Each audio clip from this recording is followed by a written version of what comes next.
Pregnancy is a natural process. So if it's not happening or if it's not sticking, something is missing. After having a family member go through infertility and experiencing a miscarriage myself, I realized how little support and education women have around infertility. I want to change that. I'm Dr. Jane Levesque. I'm a naturopathic doctor and a natural fertility expert. Tune in every Tuesday at 9 a.m. for insightful case studies, expert interviews, and practical tips on how you can optimize fertility naturally. If you've been struggling with infertility, pregnancy loss, women's health issues, or you just want to be proactive and prepare yourself for the next big chapter in your life, this show is for you. All right, ladies, I'm due to talk to you about endometriosis. Last time I recorded a podcast has probably been a year ago now, which is crazy to think about. I get a lot of questions about endometriosis. Unfortunately, many of you are struggling, either endometriosis or adenomyosis, which are basically the same disease, just more progressed. And the big questions that I always get is it possible to heal endometriosis? Is it possible to get pregnant naturally? Is it possible to get pregnant, period? In order for me to be able to answer that question, there's a couple things that I want you guys to understand, and there's a couple ways that I want you to start thinking about endometriosis or any disease for that matter. Like, it doesn't matter what the diagnosis is. What we really need to be asking ourselves is, why do I have the diagnosis? When did it start developing? And what is driving the disease to continue to progress? Because something in the body is driving the disease to progress, whether it's PCOS, endometriosis, metabolic disease, autoimmune conditions, thyroid conditions, you name it. So we have to first stop the root cause of why that disease is progressing and then help the body heal. So the first thing that I want you guys to understand is there is no one size fits approach, one size fits all approach. Why? Because even though approximately 1 in 10 women are struggling with endometriosis, not a single woman will express that disease in the same way. Some women will have tremendously painful periods where they cannot live without painkillers. Some women will have very little pain. Some will have really heavy periods. Some will have very light periods. Some will experience a lot of bloating and discomfort, while others will get pain in their back or in the rectum, especially around the period where that pain is shooting. I remember I made a reel about that and everyone went nuts, where they didn't realize that could be a sign of endometriosis. So every woman will express disease differently. We are unique snowflakes, ladies. We have our own different genetic makeup. There's literally nobody in this world like you. And so instead of putting you in a box and saying, well, you have endometriosis and therefore you have all of these symptoms, or we need to get specific into what is driving the disease, when did it start, and what is the level of endometriosis you have in your body? Meaning the level of inflammation, the level of tissue, the scar tissue, do we have any cysts? How is the body expressing this disease? And what do we need to do to stop it? I've talked about the triad of endometriosis on my social media account. This is where we're looking at estrogen dominance, we're looking at histamine, and we're looking at dysregulated immune response. And the triad, each one of those things is feeding into another. So when you have endometriosis, you have a dysregulated immune system. It is starting to be recognized as an autoimmune condition. And I think in the next couple of years, it's going to be classified under that umbrella, if you will. Right now, they're still questioning if that is the case. But if you think about the disease and the endometrial tissue growing outside of the uterus, and the immune system not recognizing it and not cleaning it up, that is an immune reaction. It's a poor immune response. So I believe it's going to be classified under the autoimmune condition, which is, there's a lot of diseases where they have the same processes in terms of how they develop, but how we treat them will change based on your unique situation. So there is a deranged immune system response. There is usually very high levels of inflammation that comes with that. Usually it is dominant, estrogen dominant. So it is driven by estrogen. Estrogen tends to make things worse. Remember that hormones are not the root cause. Everyone always says, I have endometriosis because I have high estrogen. then my question to you is, why do you have high estrogen? Because estrogen is high for a reason. Is it because there's no progesterone that's there to balance that estrogen? Is it because you have high environmental toxic load that's driving the estrogen and mimicking and driving that estrogen to be high? There are certain molds that are associated, like orchid that are associated with higher estrogen levels. So we need to figure out what's causing the high estrogen, but estrogen tends to make everything worse. It tends to make the immune system response more deranged, and it tends to make that histamine reaction worse. Histamine might be something that's you're not familiar with. A lot of the times when we think histamine, we think of allergies. And I've had lots of patients who have not had any symptoms of allergies, but what they did have is water retention. And water retention is driven by this histamine, meaning that you just feel puffy. You can't seem to lose weight. You feel like that weight is just hanging out. And for some of my patients, it's that weight is hanging out on the low half of their body. Like it's just not draining. There's too much water. There's too much water retention. So I think about that triad. I want you to guys start to think about that triad. This is how the disease, we need to get the estrogen down. We need to get the histamine down and figure out what's driving. And then we need to figure out the immune system. Okay. And so our immune system is the microbiome. The gut is probably going to be the epicenter of this whole thing. But of course, there's the microbiome of the reproductive system, the skin, the lungs. The gut is kind of what's driving everything. And here's the connection I'm going to help you make on this podcast. One of the first things that I do with my patients when I first sit down with them and I'm taking on a case is I like to draw out the case and I want to see when did the disease actually start to develop. Because a lot of you, when you've been diagnosed with endometriosis, it's a fairly new diagnosis. And you've probably been fighting for a diagnosis anywhere between 5 to 10 years. That's on average how long it takes for a woman to get a diagnosis of endometriosis. When you've gotten the diagnosis versus when the disease actually started developing could be 5, 10, 15, 20 years. And so as a practitioner, I want to know, when were the first signs? What triggered the disease to start? And how long has it been going on for? Because if it's been going on for 2 years versus 20 years, the treatment approach will be different. And the expectations that we should have on our body should also be different. Meaning just cutting out, like, fixing your diet, don't get me wrong, those things are important. But if you've just changed your diet, you've changed your lifestyle, you kind of taking some random supplements, but they haven't been specific to you, you've never done any functional lab testing, so you have no idea what's going on in the gut, you have no idea what nutrient levels you have no idea what infections you have, you're not going to notice as big of an effect as you are hoping to notice, even though it takes a lot of effort. Right? I don't want to discount your effort. Changing your diet, changing your lifestyle is a lot of effort. But when we're doing general advice instead of specific advice with lab testing, you're going to plateau. And a lot of people just stop and give up on their body because they think their body isn't responding. But it's not that their body isn't responding. It's that you're actually not doing the right thing. You've stopped improving because you need to take the next step. And that next step is usually doing some testing.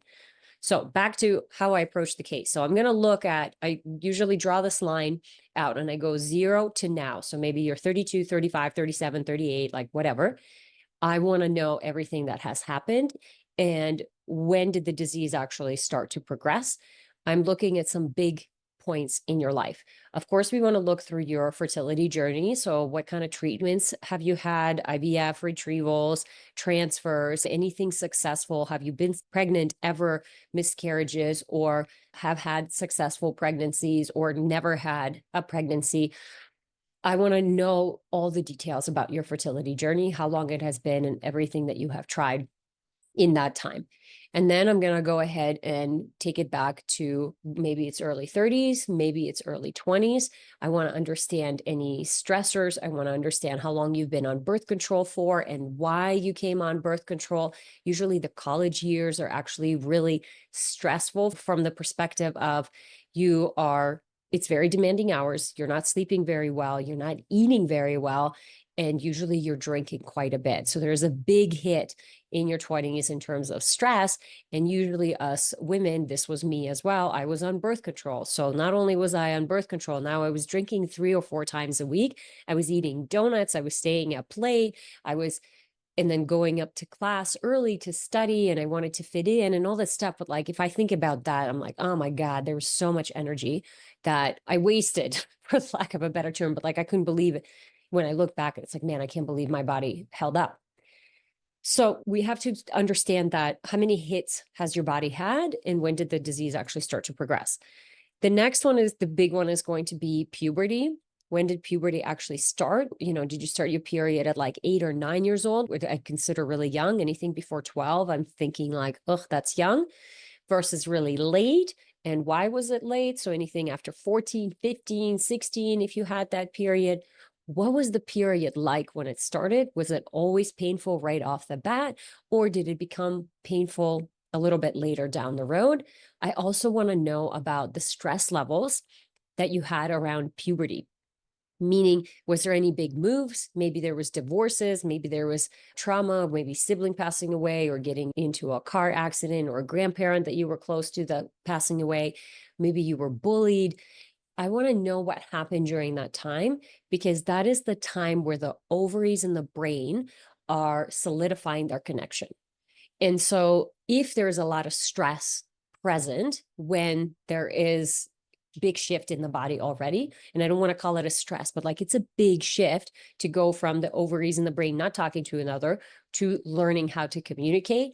If there's a lot of stress at that time, I find that connection can be, it's disrupted. It doesn't become as strong. So it's a little bit more fragile. I definitely see it, not a lot in endometriosis, but I'll see it with premature ovarian insufficiency, and even with PCOS, when we just don't have enough of these hormones, if you will, or this connection that's strong, because there was such a high period of stress in the teenage years. So I'm going to look at that, and then we're going to go even further, and we're going to look at what happens between that 0 to 10, 0 to 11, any big moves, any divorces, any big traumas, bullying, you name it. And specifically, I want to look at infections and how often. What was your immune system functioning like? Did you have strep throat, so then your tonsils got removed because your mom got tired of giving you antibiotics, and how many rounds of antibiotics?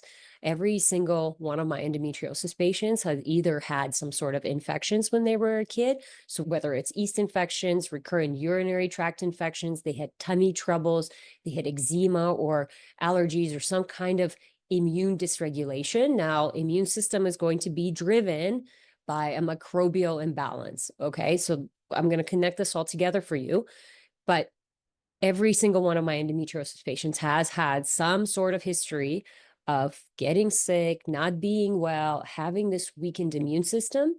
And not everyone, but a lot of my endometriosis patients had a really high toxic exposure. And so maybe that is a parent that was smoking, maybe a mom that smoked right before she got pregnant, not during, but smoked right after. And so you were exposed to secondhand smoke and basically still had, all the chemicals and the toxins from the cigarettes floating within the mom's womb. So then you had a very high toxic exposure, and obviously turn on some of those bad genes that are going to express endometriosis. Maybe you lived in mold. Maybe you lived in the industrial area or military base, and there was a lot of heavy metal exposure that you weren't aware about, or, even radioactive elements. I like to take a really good history and understand what are we dealing with here, and how long has the disease been developing? Because what I see a lot is practitioners are not going deep enough, and they're just kind of staying around the fertility time. And so when we're just treating the fertility and trying to optimize fertility, it's assuming that your fertility is only based on what you've done the last couple of years, where in reality, your fertility is a reflection of your entire life. And truthfully, it's a reflection of your mom's health during pregnancy, your mom's and your dad's health, but your mom's health more so, because you grew in her womb. And we can even look back. We know there is the trigenerational effect of the health of the grandmother when she was pregnant with your mom, because that's when the oocytes were developing the eggs, what eventually became your cells. Infertility, including endometriosis, including PCOS, including premature ovarian insufficiency, is a generational disease. And so if you're only looking at what happened in the last 2, 3, 5, 10 years, you're basically missing more than half of the puzzle. You're missing 75% of the puzzle. And so when I'm done doing that with my patients, a lot of the times they go, oh my God, that's a lot. My body has been through a lot.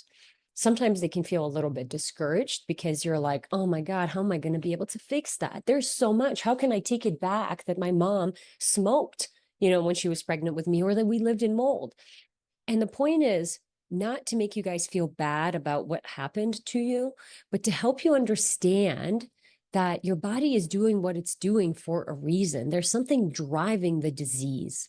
And so if you still have the disease, that means that stimulus is still present. And so we have to find it so we can get rid of it. The way that I like to look at it, imagine if you have a weed in the garden and you just cut the top of it and you don't do anything about the roots. Do you think that weed will come back?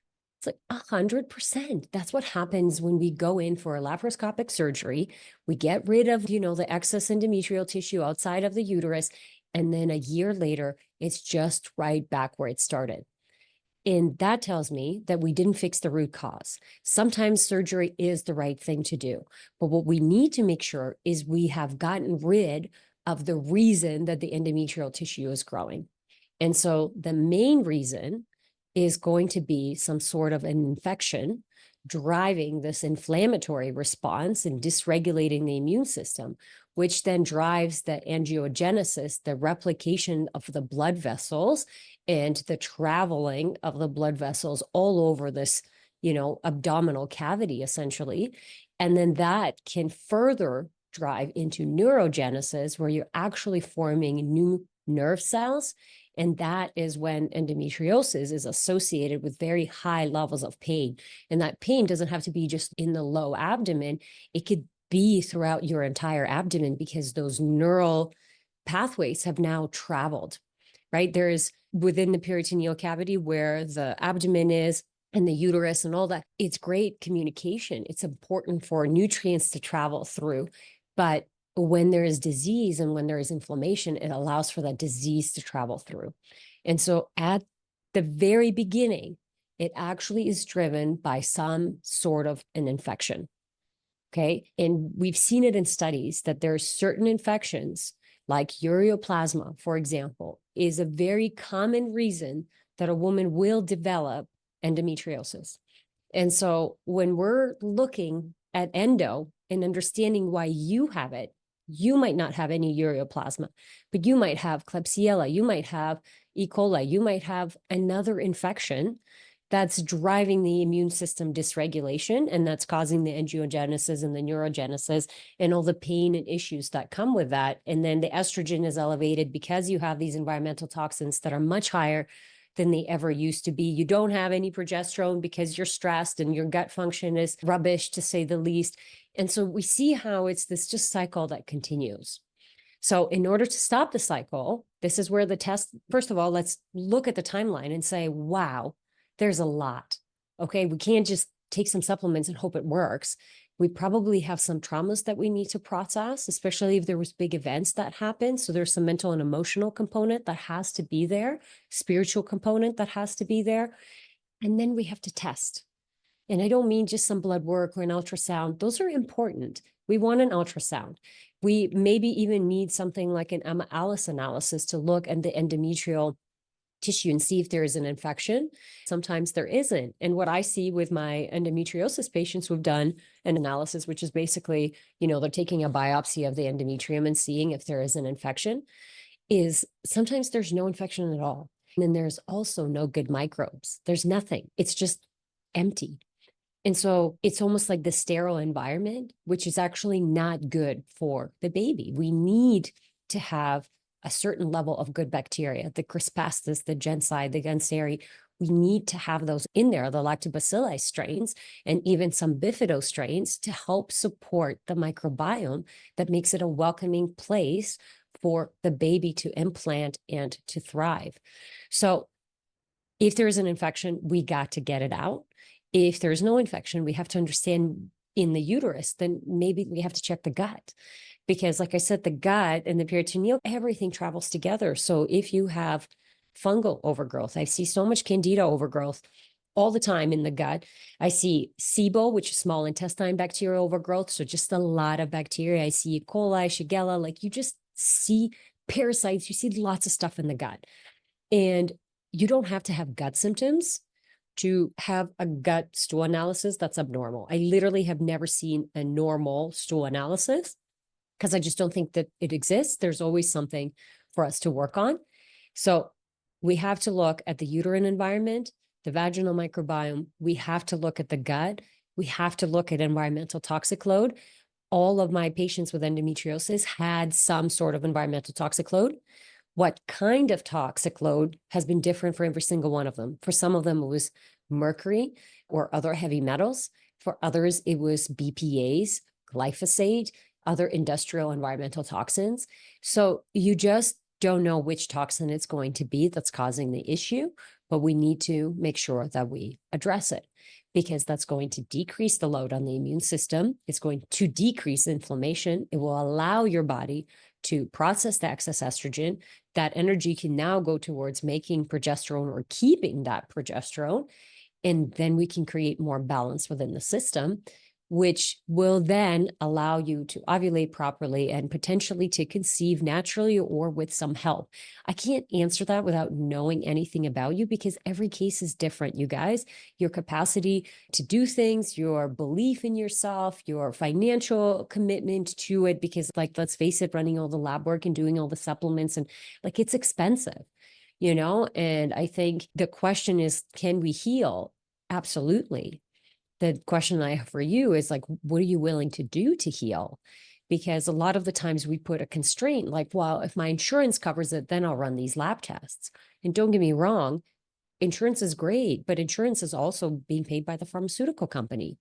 So they don't care to fix the root cause. They want you on medication. That's what they're driven by. So that is the question that I want you to ask yourself, because do you believe that you can fix this and you are willing to go on this journey and heal this generational disease and uncover some generational traumas? And what are you actually willing to do for it? Because I find most people give up much too quickly because they expect it to get better after, 6 months or a year of putting in a lot of work. Again, depends on how old you are, how much time you have. Early 30s, you have more time versus late 30s, you have less time. But we have this kind of unrealistic expectation on our body. And I want to be, I'm such a proponent for the body and that its capacity to heal. And I've done it for myself. I've done it for my patients. And I just want more people to experience it because it is a beautiful thing. And like I said, I just see too many people giving up too quickly. So this is my overview for endometriosis. I hope you guys stop listening to your doctors in the perspective that like, oh, I have endometriosis and that's why I can't get pregnant. You have to start asking the deeper question of why do I have endometriosis and what is driving the disease? How long have I had it for? And so then when you uncover the root cause of what's driving the disease, and like I said, there's going to be environmental toxins, there's going to be an infection. I can guarantee you. And if you're like, no, I don't, I've never tested positive, you need to make sure you're doing the testing at the right time. You always should be doing testing around ovulation. And then you might need to provoke because those infections hide. And if your immune system, like I'll test some people's immune systems and they're just in the gutter, which tells me you have a high toxic load or high infection load because your immune system is not even working anymore. And so sometimes what I'll spend time doing is just bringing the immune system up while doing gentle killing. And then we test and we could just see all this stuff come out, and so then we can address it appropriately. But it's not a stagnant, like I cannot say, just do this.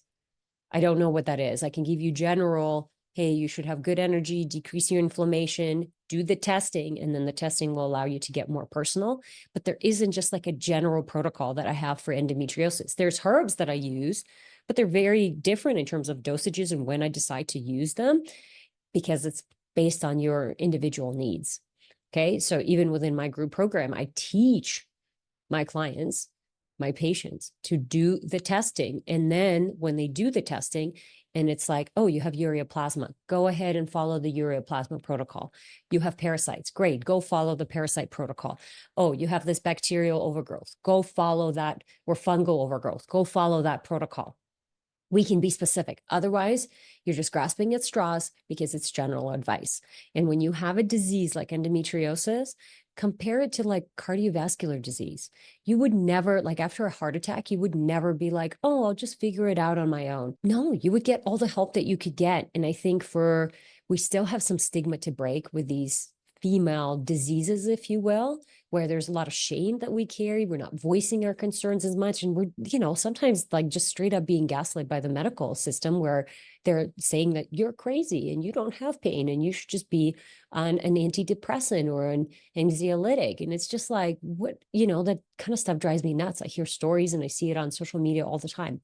So we need to continue to stand up for ourselves. We need to continue to advocate. And I think that comes from knowledge.